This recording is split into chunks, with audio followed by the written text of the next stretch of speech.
बिहार की सियासत में अब हवा नहीं तूफान चलने वाला है और उस तूफान का नाम है चिराग पासवान।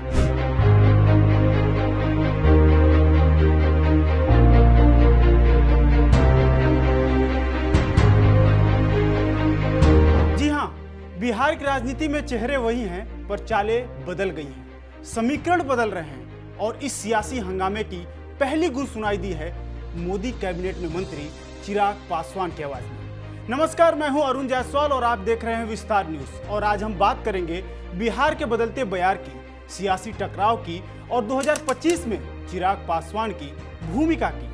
दरअसल बिहार में इन दिनों सब कुछ ठीक नहीं चल रहा है। राजनीति में बिहार की बयार बदल रही है और इस बदलती हवा की सबसे तेज गूंज जो सुनाई दे रही है वो नाम है चिराग पासवान की। हाल ही में उन्होंने अपने एक बयान में कहा कि मेरा प्रदेश मुझे बुला रहा है।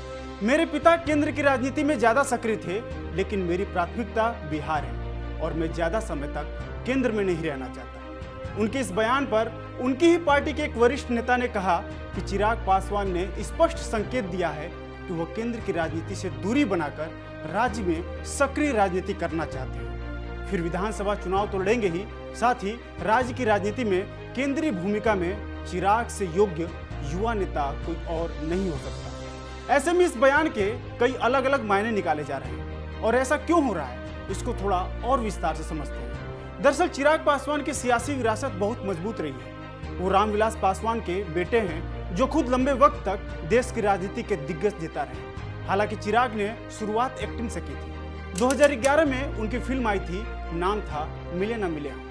लेकिन बहुत जल्दी उन्हें समझ में आ गया कि उनका असली मंच राजनीति ही है। फिर 2014 और 2019 में वो जमुई से लोकसभा सांसद बने और फिर 2024 में हाजीपुर से चुनाव जीतकर संसद पहुंचे।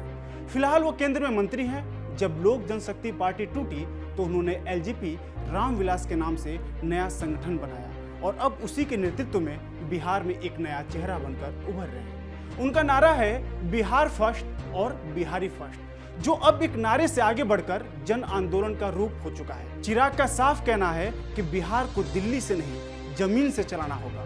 अब बात करें 2025 के चुनावी तैयारी की, जो इसी साल होना है, तो चिराग ने इसकी कमान खुद ही संभाल ली है। अब वो 8 जून को आरा में 9 संकल्प महासभा करने जा रहे हैं। ये कोई आम सभा नहीं है, बल्कि आने वाले विधानसभा चुनाव की एक बड़ी शुरुआत है।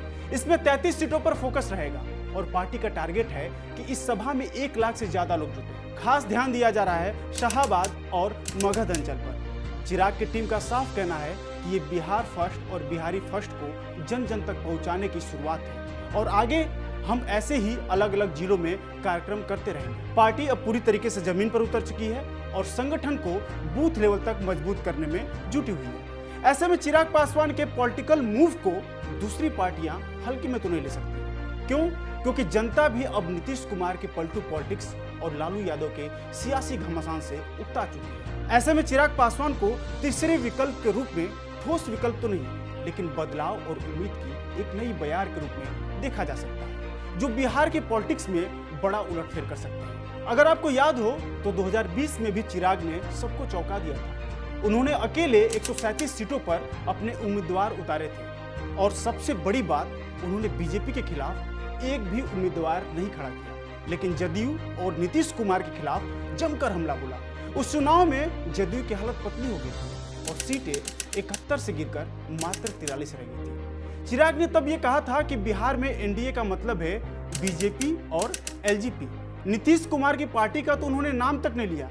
उस वक्त कई जानकारों ने यह कहा था कि ये बीजेपी की अंदरूनी रणनीति हो सकती है, जिसमें चिराग को नीतीश को कमजोर करने के लिए इस्तेमाल किया गया था। अब 2025 में भी क्या कुछ वैसा ही दोहराया जाएगा, ये देखना दिलचस्प होगा, क्योंकि फिलहाल अभी भी बीजेपी और चिराग की नजदीकियां बनी हुई है। चर्चा यह भी है कि वो विधानसभा के लगभग 45 सीटें चाहते हैं, लेकिन इससे एनडीए के लिए मुश्किलें खड़ी हो सकती हैं, क्योंकि पहले ही सीटों के बंटवारे को लेकर खींचतान होता रहा है। आपको बता दें कि एनडीए गठबंधन का ही हिस्सा जदयू यानी कि नीतीश कुमार की पार्टी और साथ ही चिराग पासवान भी है, जो केंद्र में आज सरकार चला रहे हैं। लेकिन बिहार में आज ये सियासी घमासान अगर मच रहा है तो उसके कई मायने निकाले जा रहे हैं और ये कई सवाल भी खड़ा करता है। तो ऐसे में सवाल यह भी है कि क्या वह आरजेडी के साथ जा सकते हैं। ऐसे में आरजेडी से रिश्ते की बात करें तो 2020 में लालू प्रसाद यादव ने खुद कहा था कि उन्हें लगता है कि चिराग और तेजस्वी को साथ आना चाहिए। इस पर चिराग ने तब कहा था कि मैं लालू जी की भावनाओं का कद्र करता हूँ, लेकिन मेरी प्राथमिकता अभी आशीर्वाद यात्रा और पार्टी को मजबूत करना है।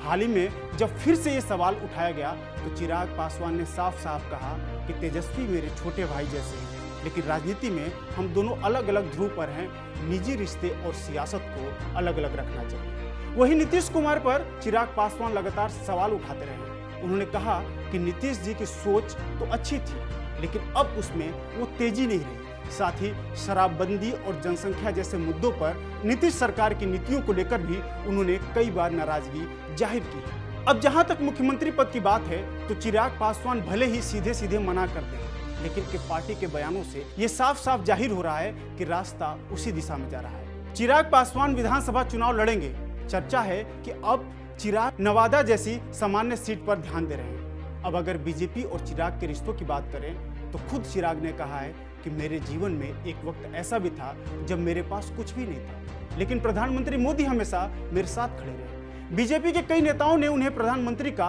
हनुमान भी कहा है। दरअसल कहीं न कहीं बीजेपी को लगता है कि चिराग के साथ आने से दलित वोट बैंक और मजबूत होगा, लेकिन आरजेडी इसे बीजेपी की चाल बता रही है। उनका कहना है कि बीजेपी चिराग का इस्तेमाल करके जदयू यानी कि नीतीश कुमार की पार्टी को चौथे नंबर पर पहुंचाना चाहती है, और ऐसा हो भी सकता है क्योंकि एक समय था जब बिहार में बीजेपी की जमीन बहुत ही मजबूत नहीं थी और नीतीश कुमार का बिहार की सियासत में सिक्का चलता था, लेकिन धीरे धीरे अब वो एकमात्र मोहरा बनकर रह गए हैं। पिछले कुछ सालों में कहीं न कहीं उनकी पार्टी कमजोर हुई है और उन्होंने अपना विश्वास खोया है और साथ ही वर्चस्व भी, और अगर कुछ बची है आज उनके पास तो वह है उनकी कुर्सी।